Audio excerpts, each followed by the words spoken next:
Welcome everybody to the micro meeting number 7 from the IPPS Eastern region. Today we're going to be hosted by Becker Nursery. First, I'll introduce myself. I'm Kim Chair. I breed trees and shrubs at Morton Arboretum, and I manage the Daniel P. Harther Charitable Trust New Plant Development Program. I've had the pleasure of being a member of IPPS since I was an undergraduate student, so it's my pleasure to moderate for you today. Before we get started, I do have a few announcements to make. January is the start of our annual membership year, which is a fantastic time to join IPPS Eastern Region if you're not already a member, or to renew your membership if you've not done that yet. I just renewed mine like last week. All videos from the North American Summit are now available to members on the proceedings section of the website. If you missed previous micro meetings, you may watch the first 6 on demand through our website's video gallery, which can be found under the Media Center tab.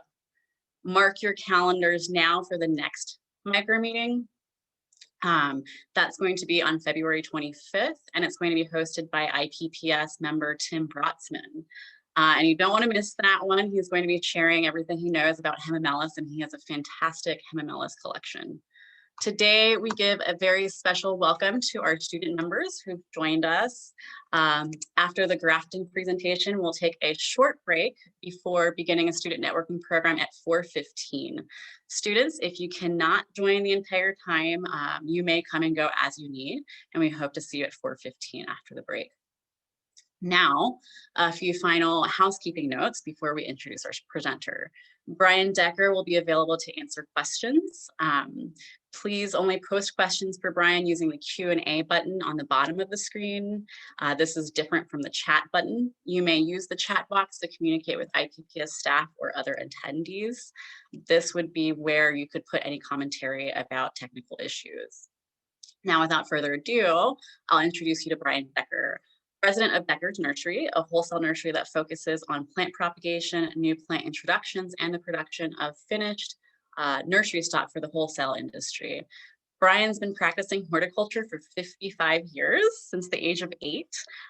Brian's a strong leader within IPPS Eastern Region, having served as our president in 2016, and he continues to serve in his role as executive director of the IPPS Eastern Region Foundation, for which we are always accepting donations that go toward the good cause of supporting students and researchers. Fun fact, Brian got a superior rating for his 6th grade state science fair project, for which he did a grafting experiment with English ivy. So from English ivy to junipers. With that, I'll pass the spotlight on to Becker Nursery and to Brian.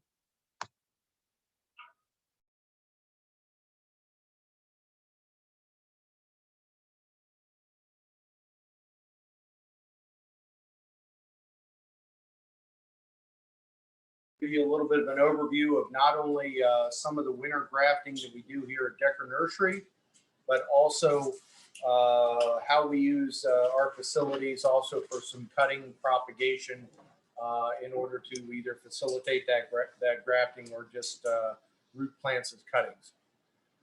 We are broadcasting here today from our grafting workroom, and at some point we'll get a chance to screen around here to show you our crew. Right now you have 10 grafters working, and you have 4 support personnel here working in the sign preparation and other things that keep the grafters moving. So we're going to have a little bit of an overview about how we plan to do this and what we do to make a large-scale program like ours work.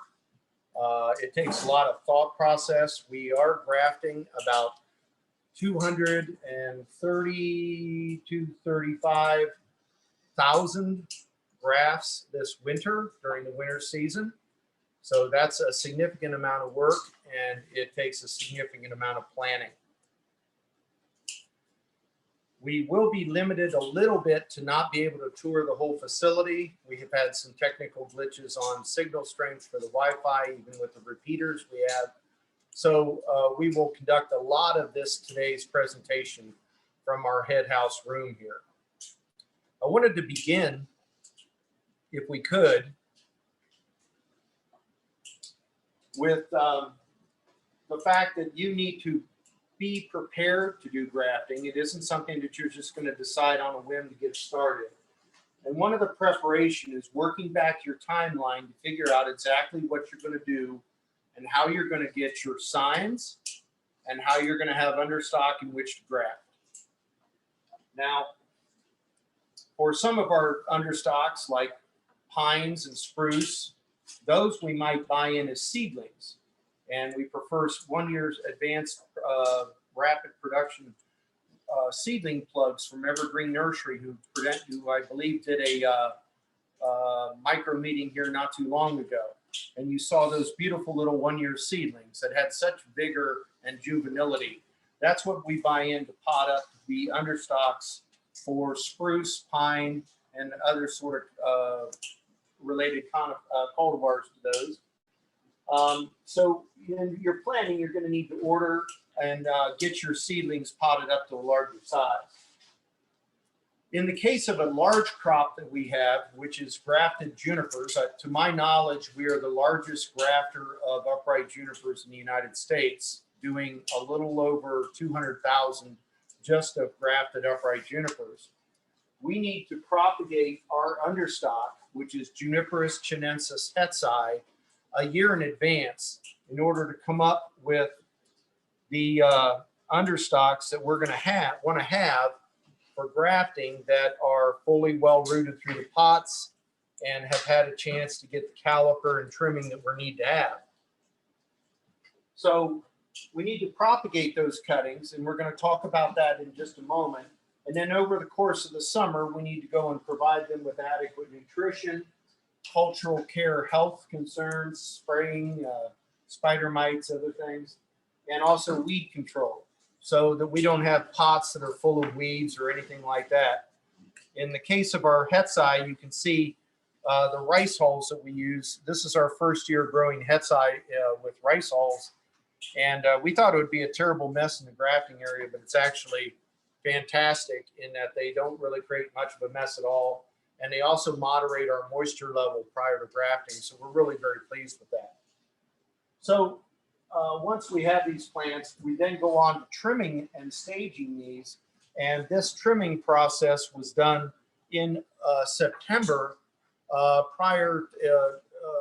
A lot of the guys wanted to work extra hours in the evenings, and they actually worked the 8-hour day in the nursery. And then we had about a 2-hour stretch in the evenings where they trimmed understocks and had a chance to sit down and process through these 200,000 plants. Now, I wanted to divert, if I could, a moment to show you what we start with. These are cuttings that we stuck here in November of 2020 on juniper hetzi. These have been stuck directly in these containers that they're going to be grafted in. This eliminates the transplanting. These are a cutting that we make with the full intention of having about 1.5 inches of that stem exposed above the soil level, and this will be the grafting zone next year. And these plants are then sprayed with IBA rooting auxin over the top of the cuttings after they're stuck. And we prefer to do that. If you have an interest in how we do that, there's an IPPS paper that was presented by Becker Nursery, I believe in Wisconsin, 2 years, maybe 3 years ago on that subject. So this hetzi here is, as you can see, just starting to develop its root system. You can see the little root initiation right there on that cutting. It's obviously in a very delicate state right now. See if I can get another one out. Well, clearly they're rooted, okay, but for the sake of students, we'll kill one.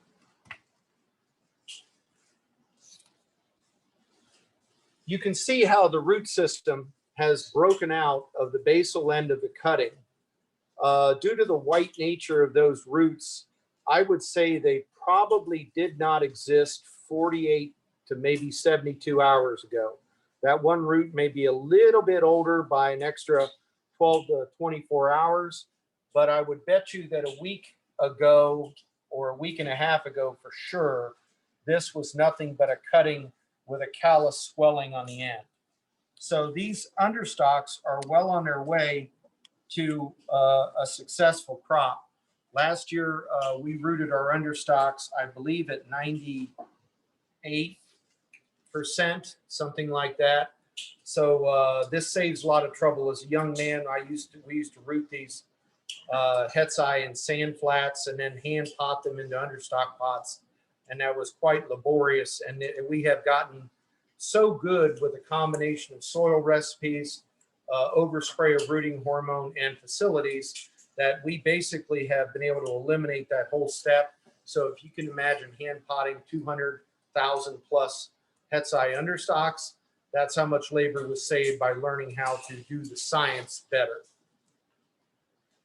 Okay, so now we've planned our crops so that we know we're going to have these junipers and other understocks for next year. So one of the other things we had to plan on was having good sign wood. This is Juniperus virginiana canarti, which is an old variety that is still quite popular. And what part of the crew is doing here for the grafters is prepping these signs to the length and the caliper that we need to have ahead of the grafters. We want to make sure that the grafters are grafting. They are not doing any other work because of the amount of skill that is required to get to that point. I also cannot tell you enough about what it takes on the part of our staff to produce the sign orchard necessary to come up with 200,000 pieces of wood like this to get those to work for the grafters.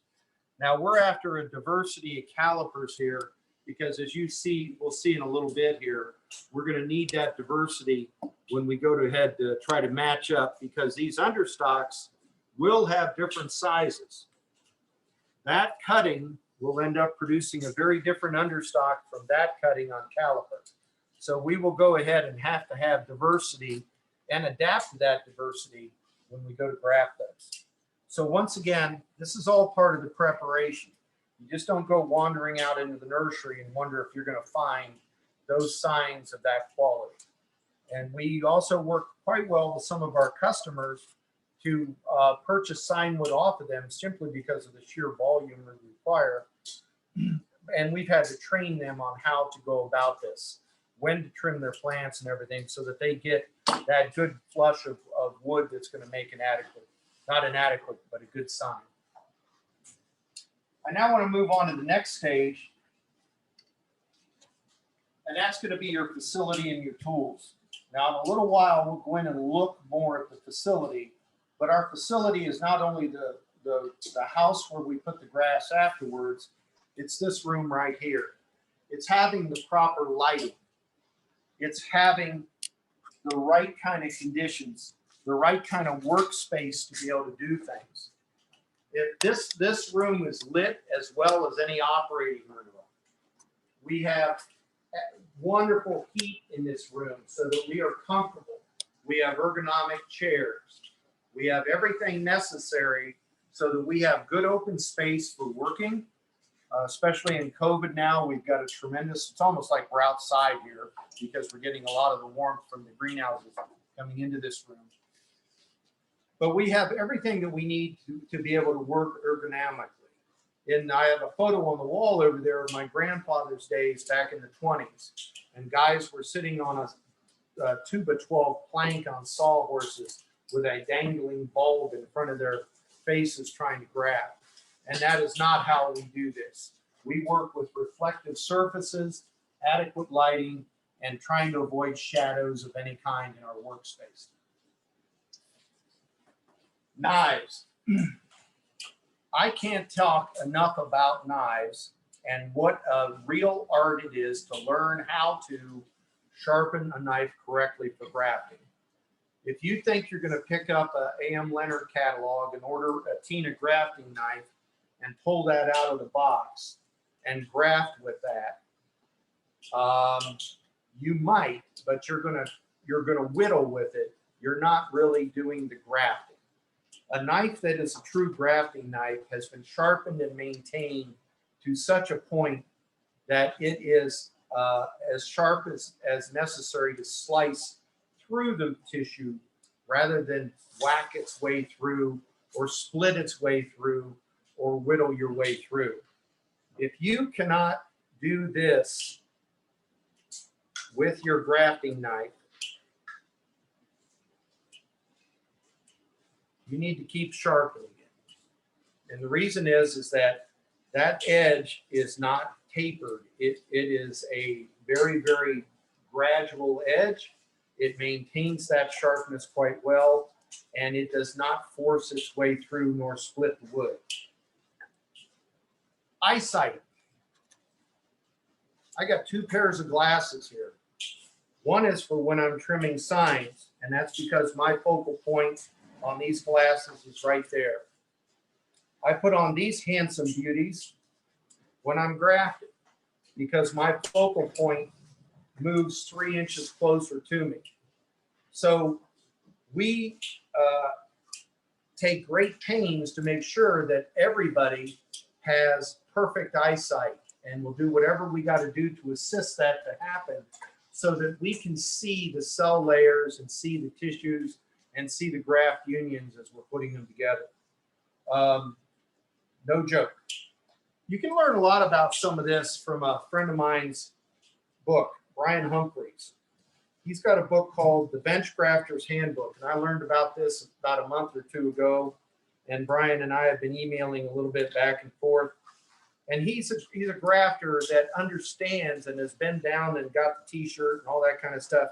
He knows about how to sharpen knives.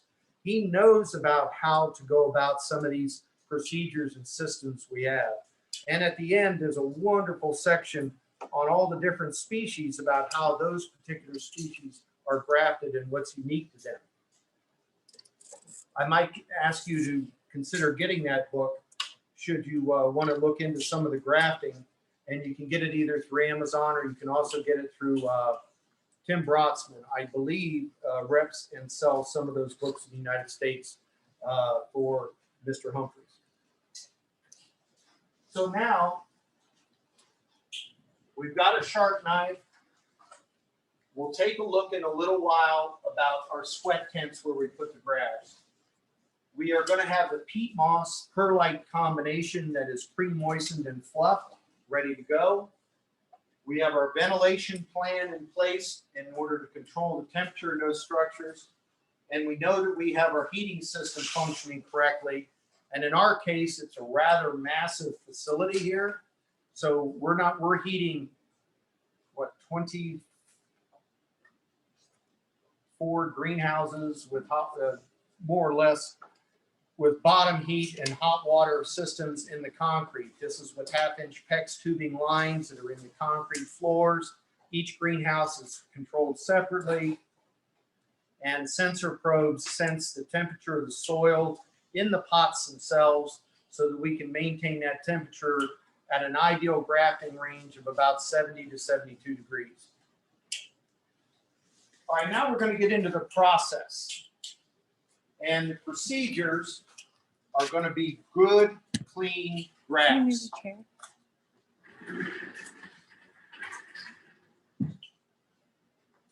Once again, we are going to cut the plants, not carve them. That means that we're going to have the skills and quality control and consistency to be able to make sure that these grafts are perfect. Every one of them is a perfect fit. If they're not, we take them apart and do it over. Okay? So we're going to stop here a second and talk about the actual procedure on juniper grafts. I want to introduce to you Rick Justice. Rick and I have worked together for decades. Rick has trained most of our grafters, and he's going to demonstrate an actual juniper graft being done. This is a side veneer graft, and Rick's going to slide down here about 1 inch to 1.25 inches in length. What I want to point out first is if you notice the basal end of his incision has ended at a flat 90-degree stop. That's because when he brought his knife down, he brought his knife edge down to where it ended at a flat stop. If you look face on into the incision, you can see the green line of cambium tissue that surrounds the graft cut. And if Rick turns that graft sideways, and if he laid his knife up against there, you would see that his incision is dead flat. His knife did not twist as it went down, nor did it porpoise in and out. Rick's going to now choose an ideal sign out of his selection, in which he is going to go ahead and make that matching depth cut. You like it? Okay.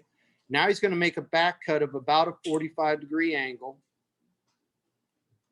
And if you notice, once again, the bottom of his sign is square and sharp. So he has not whittled. If your knife isn't sharp enough, you're going to ski jump right off the end of that sign and not get a good straight basal end of that incision. 99% of the graft healing occurs right there. And those 2 points where that cambium tissue meet have to meet and meet correctly. Now Rick's doing that now. He's brought the rubber down and he's going to go around right around that basal section I just talked about. That bottom wrap is wrapping that bottom of that graft and applying pressure, gentle pressure, to make sure that those 2 points in space come together correctly. He's going to use his fingers to create a loop here. And every one of our grafting rubbers has this tab on it so that when these grafts are healed and we need to take this rubber band off, we're going to be able to pull that off and that'll pop right off. I'll actually demonstrate that on a Japanese maple graft from last summer, where we're able to pull on that rubber band and pop that rubber off, showing the healed incision on this Japanese maple all the way around, and that rubber band was easy to remove. That's so we don't have to slide a knife up and down and cut that. We'll get back to those Japanese maples in a minute. The perfection that Rick is showing in his grafting skills is mimicked by every grafter in this room. I want to introduce you right next to Pam here is Kurt Hartman.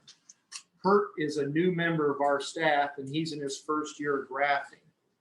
In his training process, he was held to the same standards as Rick.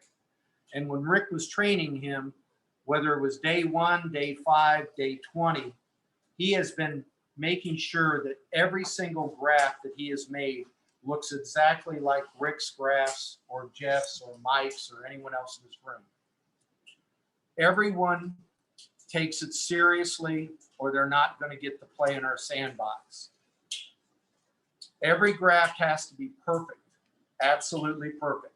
And if you're going to graft and kind of close, doesn't work in grafting. It's perfect or go home. So we've now demonstrated to you some of the actual procedures on the junipers that are being grafted. Now we do graft a lot of other materials here at Becker Nursery. And I have some things here, since we can't get as far down in the facility, that I brought up here.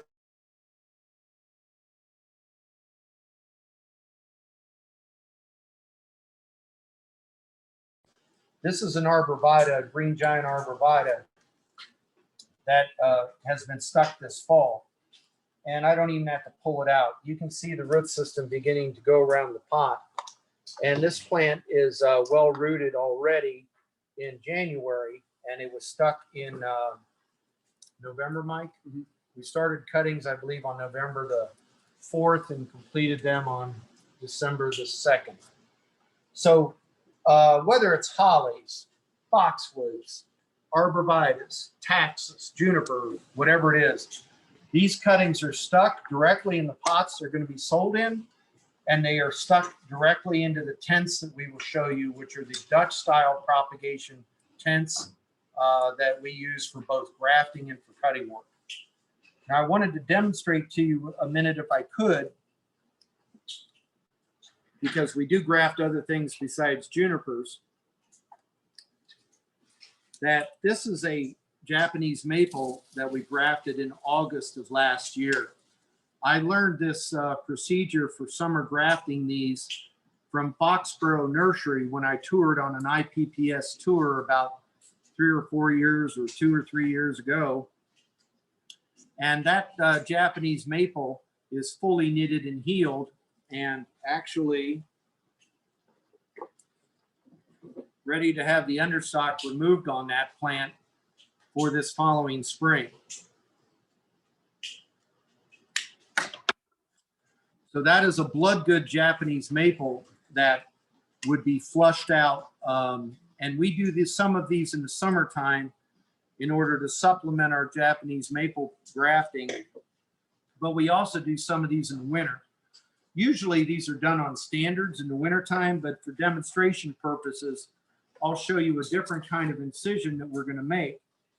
The first part of the incision will be just as Rick did, in that it is a side veneer cut, just as Rick made. The difference will be on the Scions, in that I'll make that first cut that way, but instead of a 45-degree back cut, I'll have made a back cut that way. And once again, everything is, do you see how sharp that is coming and square that cut is coming? Can't do that with a dull knife. We'll put those together, and Japanese maples, as you can see, will heal on the backside. So if we do everything correctly, that sign flap will come up in there and be a perfect match to the back of the understock flap will come up and be a perfect match to the back of that sign. Then we'll go and proceed to tie that. And when you have as much experience as Rick and I do, you don't even have to look to tie the graft. How'd I do? Now, if you look closely at this graft, on all sides of that incision and on the back flap, you cannot see any white cambium tissue, and that's because that is a perfect graft and fit on all sides and in length. And that is something that comes with skill and practice, let alone tying with your looking at something else. I realize the reason I look at other people when I'm tying is because that's when oftentimes when I'm tying my graft is when I'm looking around the room inspecting other people and their grafting. I wanted to show you this. This is a type of, I gave an IPPS paper several years ago about Incaro rhododendron. And this was an alkaline soil tolerant rhododendron rootstock developed in Germany. And this is a cutting of those that was stuck in November that will be grafted at the very last thing we graft in late February. As a matter of fact, it's not rooted yet, but you can see the beautiful callus that is formed at the basal end of the cutting. Looks like a little head of cauliflower. And right there is a side wound in the cambium tissue that has begun to callus over also. These rhododendrons will be fully rooted in February and ready for us to graft with American hardy northern varieties, Nova Zembla, Rosia elegans, for salt, various different varieties. They go on to this root system, which is much more tolerant of alkaline soils in the United States. I never thought I'd see rhododendrons 4 foot tall, in Columbus, Ohio, but I have them in my backyard. And there's some debate as to whether or not the root system is actually alkaline tolerant or just phytophthora resistant and simply more aggressive. We don't really know the exact data there. However, the results speak for themselves. So we are the only licensed grafter of Encara rhododendron in the United States, and we'll be beginning to reintroduce these plants a little bit more in the future. I want to talk now, before we leave this room, get back onto our procedures. We now have completed our grafts, and one of the things that we need to do is maintain a production schedule. Now I'm going to walk over here a minute. This has our daily production since we started grafting on the 3rd of December. We must make 115 flats a day, which is a little bit around 4,000 or 32 count flats. You have any idea what that is, Jeff? But we're trying to shoot for a little over 4,000 a day. Most days we make it. Some days we don't. Some days we have to gather sign wood. Some days we have other distractions. But for the most part, we're on schedule. Pretty soon, we're going to be able to predict exactly what day in February we're going to complete the winter grafting.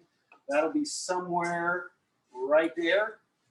And we are right now somewhere around about 150,000, very close to 150,000 of the 230,000 grafts that need to be completed. So we need to maintain our production schedule in order to get done in time. It's not an option. It's a lot of work to make sure this happens, and a lot of commitment by our staff. We need to go ahead and do sign and graft stress mitigation. This means, and I'll demonstrate this in a minute, that between this grafting table and when they get into the humidity tent, that the plants are not dehydrating and having a problem. We'll demonstrate that in a second. Post-graft processing, we'll be putting them away in the sweat tent. Record keeping. We need to have tracking of who the grafters are, and in every flat is a label that lists what the plant is, where the signs originated from, and this is MM for Mike Miller, the CEO of Becker Nursery, and he's also a grafter.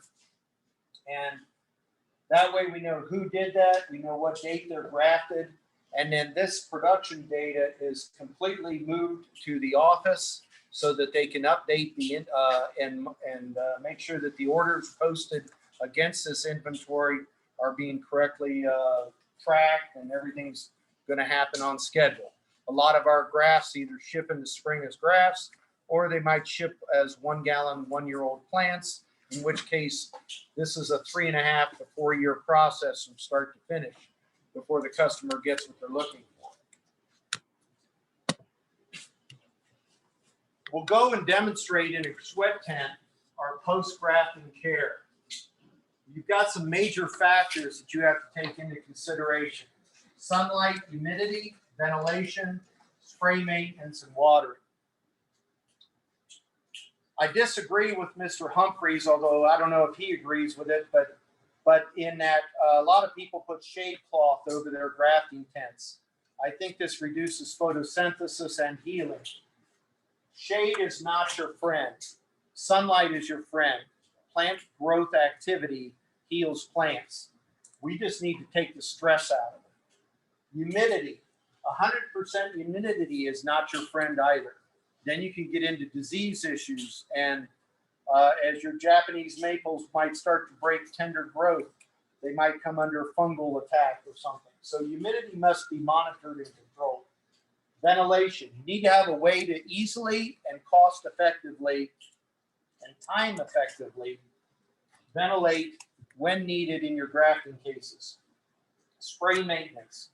Fungicides may be applied, but the most important thing about healthy plants is clean cultural care. Clean cultural care. These plants, these understocks are healthy, these signs are healthy, the greenhouses are sterilized, they're not muddy floors, they're concrete, clean, sterilized floors. Everything is 100% clean when we start. Watering, we're also monitoring these. That means that the understocks there's a very strategic plan to water the understocks prior to grafting so that they're not dripping out and wet inside the trays, but they are at a perfect number 4 watering level on the 1 to 5 scale. We will be inspecting these because we really don't want to have to water them for about 4 weeks after we put them away. And we want to maintain that 4 or number 3 on the watering scale. So we'll show you and demonstrate that the grafts being put away. Once we have healed grafts, whatever the species may be, we'll make decisions about the staged understock removal. Like I removed the understock off of that Acer palmatum bloodgood over there. With the junipers, we may wait until we see new growth. Oftentimes in other kind of plants, we do the same. We wait until we see new growth on the signwood. Once we've got the understock removed, our goal is also to acclimate these plants. If we're shipping these junipers all over the United States in the spring, in May, we may have these houses uncovered and shade cloth over the top of them so that they don't have a problem with ultraviolet light adaptation when they're going to get either potted up or planted out in the field. And then we ship. We want to either do that or pot them up into the 1 gallons for the crops if the customers have reserved them for a larger size at a later date.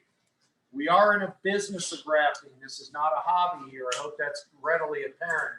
So our final objective is to make bank deposits. We did not go to the Karl Marx School of Business, and this is not a hobby. So there's nothing wrong with grafting as a hobby. But if you're going to be doing it as a business, you need to think of all these factors and make an analysis as to how profitable you are in this process. If you're out to graft because you enjoy it, that's fantastic. I 100% get it. But there's a difference between the businesses and the hobbyists and grafters. And once again, we get back to this right here. I've oftentimes had people ask, how many do you get done in a day? And I answer, I don't care. We have a schedule to keep true. But we are more interested in quality control than we are in individual daily production. People are paid by the hour or salary. They're not piecemealed here. We're not out to pay for production. We're out to pay for live plants. And if we set a company culture that we are out to be perfect every single time we graft, and it would be a terrible insult to find a graft that was put together with spaces between the sign and the understock. Even if you had to find a microscope to find it, that would be insulting to that grafter to be guilty of that. So it's how many live, not how many you do. I don't care whether you do 500 a day or 700 a day or whatever that number is. I'm more concerned when we go to cut off your flats in the spring, what that percentage of take is. And I love nothing more than to have a new grafter in their first or second year of grafting, the first time they get a perfect flat, 32 out of 32. When that happens, I pull out my wallet, pull out a $20 bill and hand it to that grafter. There you go, Kurt, something to look forward to. Okay, so we're going to now, we are 40 minutes in. We need to get moving along a little bit here. Just got told to watch the clock. We're going to go and check a few things out, and let's go down the tunnel, Pam, and we'll come back in here to finish.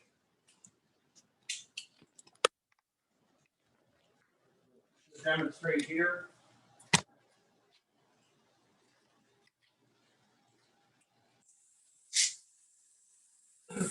We talked about minimizing graft stress prior to putting away. As the plants come in here, every time a shelf is completed, it is dusted or misted with this hose.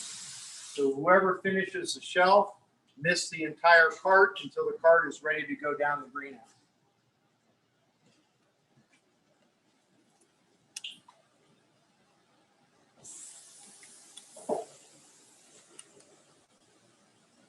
This production tunnel that we have is 450 feet long. We have 12 greenhouses on each side.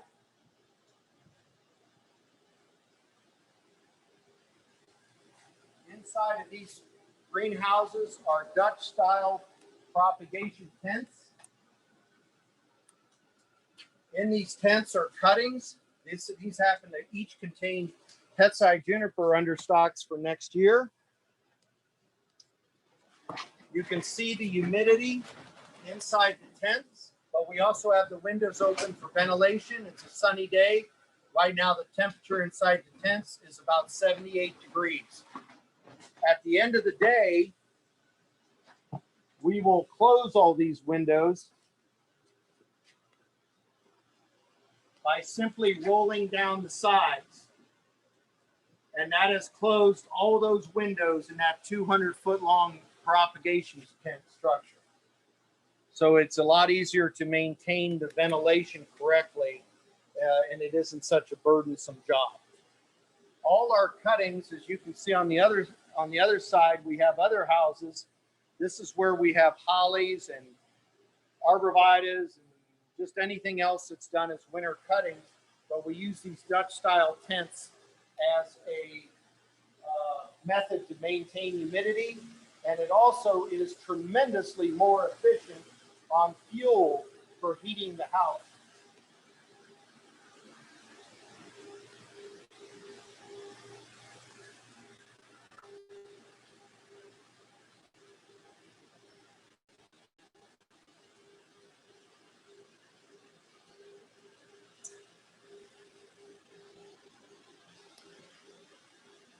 The grass need to be mulched in order to maintain this moist media around the grass.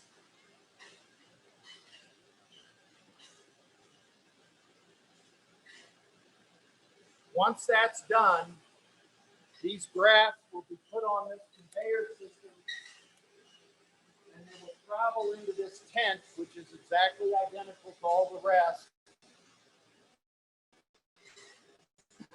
And they will go in there, which will maintain the humidity and everything that you have environment.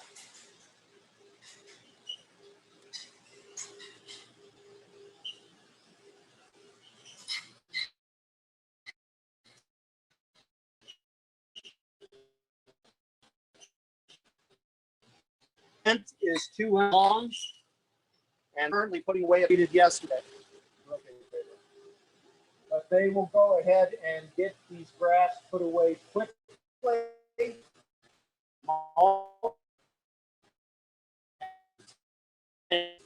So that they get into a human environment and out.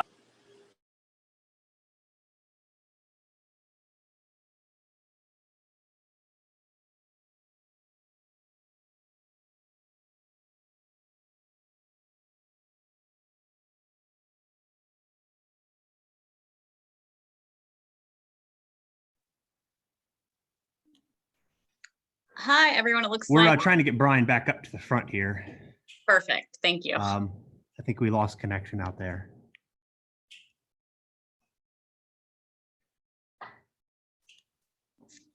All right. Well, Hang on.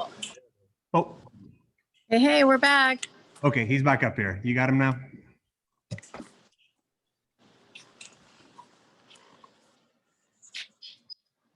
Okay.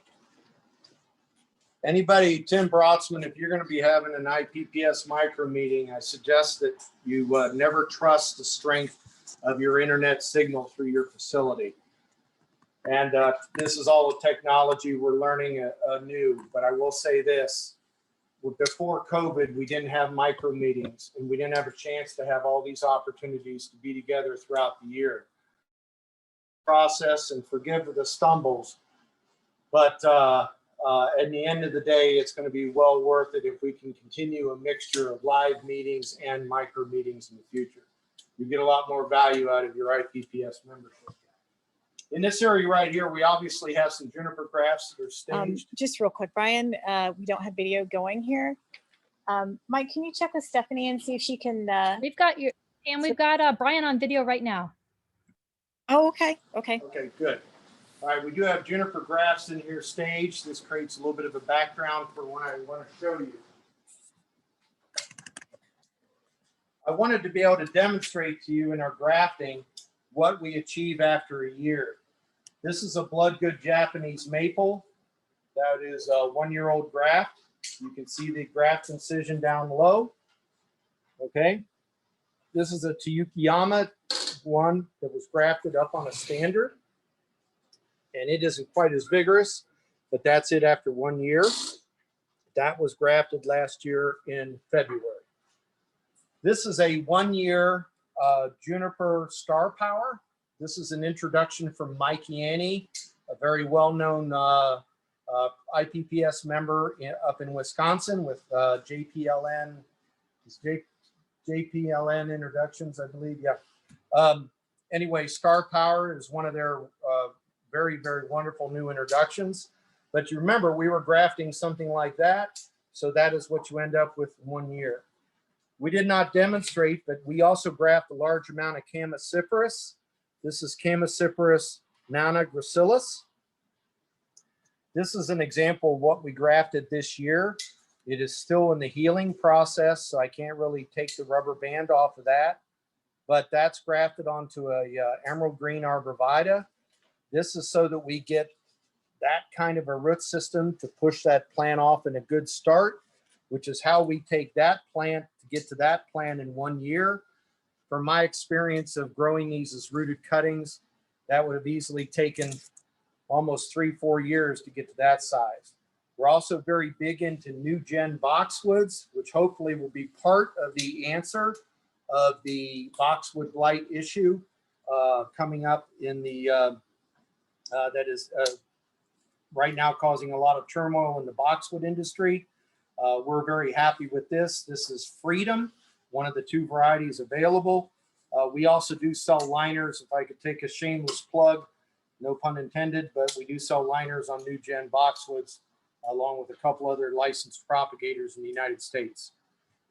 One of the things I want to mention is the last time IPPS was here, I think it was 4 years ago, our facility was overall about half the size it is now. I have learned that in 2024, IPPS will be returning to Columbus, Ohio, back for an in-person visit, and our annual conference will be there in Columbus, and we will gladly be one of the tour stops at that time. Since then, we have put in a Westbrook greenhouse addition that is over 3.5 acres in one greenhouse facility. We have a lot of mechanized new mechanization to show you and a lot of really cool things to talk about when you get here in 2024. So we look forward to hosting you then. I'd like to go and see if we could talk about a few questions. If we do not have time today to get to all the questions, my email address is up here. It is bdecker@deckersnursery.com. And if you send me an email, I will be able to do my best to try to answer any of your questions. So, I'm being told to sit down. We have a question, Kim. Oh, we've got questions. So I'll try to pitch them to you in order. All right, first, when is the best time to prune your stock plant in order to get the best possible Scion wood? Oh, okay. I was trying to listen. When's the best time to get the to prune the stock plants? On junipers, for instance, we go through and shear them every spring in March, and then fertilize them, and then let them rip through the rest of the year. Pretty much that's true with just about everything. Because of the large amount of sign wood we need, we probably trim our nursery stock a little differently than others because our main goal is keeping that eye on the ball of sign wood production. So other nurseries, it's about shearing. All right. Thank you, Brian. Can you be more specific about trimming the understock in September? What's the goal and how much material is removed or left behind? Well, When this plant came in September, it was probably about that tall. It had side branches all the way out along here. And basically we tell people to remove those side branches and to trim that plant. The height is determined by your armpit. You want to be able to get those plants to fit under your arm. And we wanted to have a ball of foliage left approximately the size of a tennis ball or so that it had enough foliage to allow to support the plant, but not so much as to create shading in the grass. We want the signs to be able to filter through the top of those, just like you can see in Kurt's flat right here. Okay, another Scion wood question. Is a Scion wood the new shoot of the year, or can it be a 2-year shoot? It can be 2-year material. It can in this Canardi right here, I can see that that's the break point right there between 1 and 2-year wood, and you can see the difference in vigor there. So this particular sign is just fine to have that way in junipers. In spruce, we tend to use only 1-year material, and and I've also grafted spruce also with 2-year material, especially in globosa. So it kind of depends. I wish I had more answers. Look in the back of that book, and Brian will talk about that and have charts about that information per variety. That is a fantastic book. So another Scion question. When do you typically take your Scion cuttings? And I assume this is species specific? Yep. We don't like to take them and store them. So we go out and gather signs with the idea that we don't want them around more than about a week. So we're watching the weather on a daily basis. They gathered sign wood today because in Columbus, Ohio, it's now 40 degrees and sunny. We want to go out and gather above freezing. So we gathered, what, Jeff, 8,500 signs in an hour and a half this afternoon. Then they're back in here grafting now. Those are in our cooler, but it will not be stored for longer than that. We have had massive problems with sign wood that has come in from other nurseries that they gathered it in September or October and kept it in a cooler until they were ready for us to graft it in December or January. And we simply won't accept that material and we'll throw it away. Okay, so what are the ratios of peat to perlite that you use? And have you found that also to be species specific? Not so much. You want to be able to pick up your peat moss and squeeze it and get some drops of water to come out of the bottom of it. Then in order to do that and have it spring back out, that's what's important, so that when you're mulching these grafts, it's not going to form a wet matte layer. It has to have some spring to it. So that proportion is roughly 50-50 to maybe 60% peat and 40%. Just kind of got to see how that works. You can also use polystyrene or that polystyrene, which is actually what's right here, is a mixture of some of that's perlite, some of that's polystyrene. Polystyrene I don't like to use because it doesn't go away as easily in the environment at all. So we're trying to switch over to alternatives. But you want something that's going to allow your peat moss that you're mulching in your grafts to go ahead and have spring to it. All right, thank you. Now we're moving on to post-grafting. So does it have to be a rubber band that you use when you're grafting the two together, or can it be something else to tie them together? And if it has to be rubber bands, is there a particular type of rubber band that you use? You can use grafting tape. You can use, and when I was a kid, my dad used to use a material called raffia, and it was kind of like a long stringy grass type material that we would tie and then knot it and then wax it. Yeah. The reason we use rubber bands is we want to be able to send to our customers something that isn't going to be problematic to remove. So we like that because there's tension on it. It's going to help hold the grafts together rather than tape, which is only going to be as tight as what it is. I realize there's machines that spin the pots and you can apply tape that way, the clear budding or the other type of budding tape. We prefer the rubber bands. We would rather have a good grafting fit, ensure a good seal, rather than having to worry about wax or other kind of things to make sure the graft is waterproof. We'd rather have the fits be perfect. Okay, and then are you using hot wax also on your graft unions? Never. Haven't done it since I was a kid. Hated it. It was the biggest mess I ever saw in my life. I swear to God, I'll do it again. And I haven't done it since I was 12 years old. It is pretty nasty.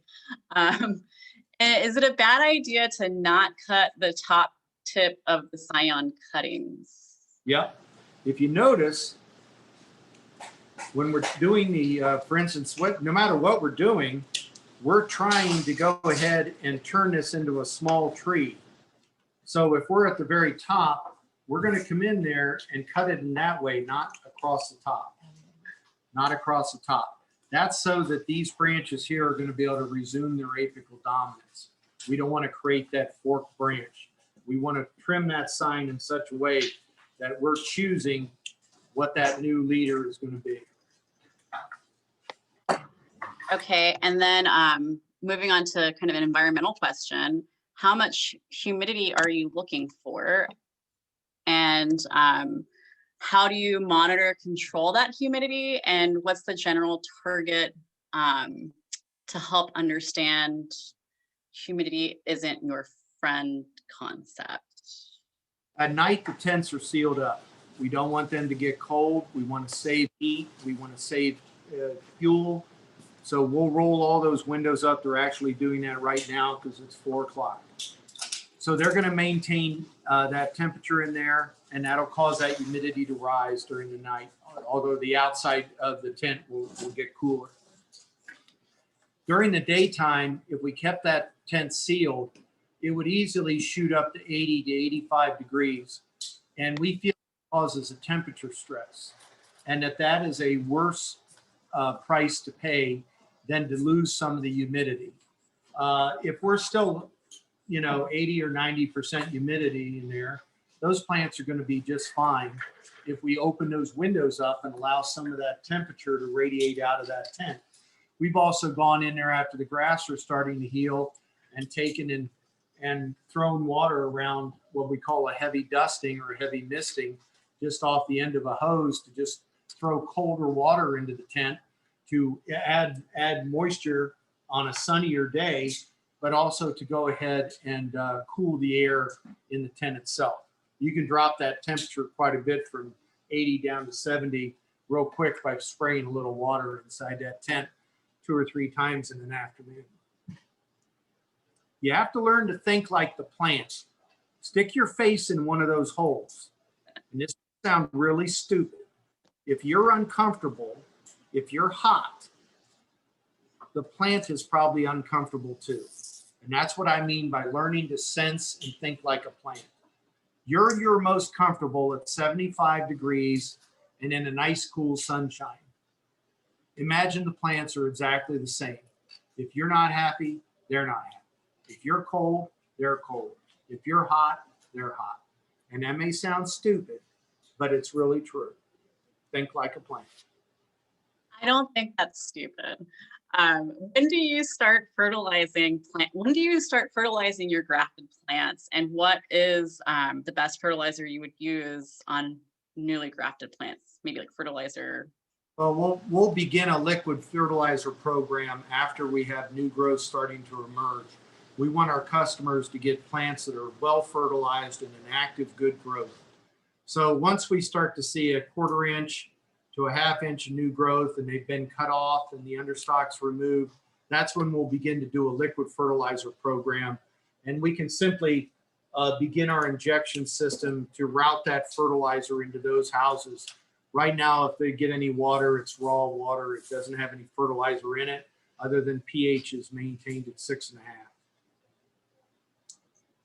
All right, I have the last one. This is about your Japanese maple grafting. Could you explain again how you cut your Japanese maple Scion wood? Did you say the graft takes on the flap side of the rootstock? I think that's when you were talking about the healing. And how exactly is the second cut on the Scion made?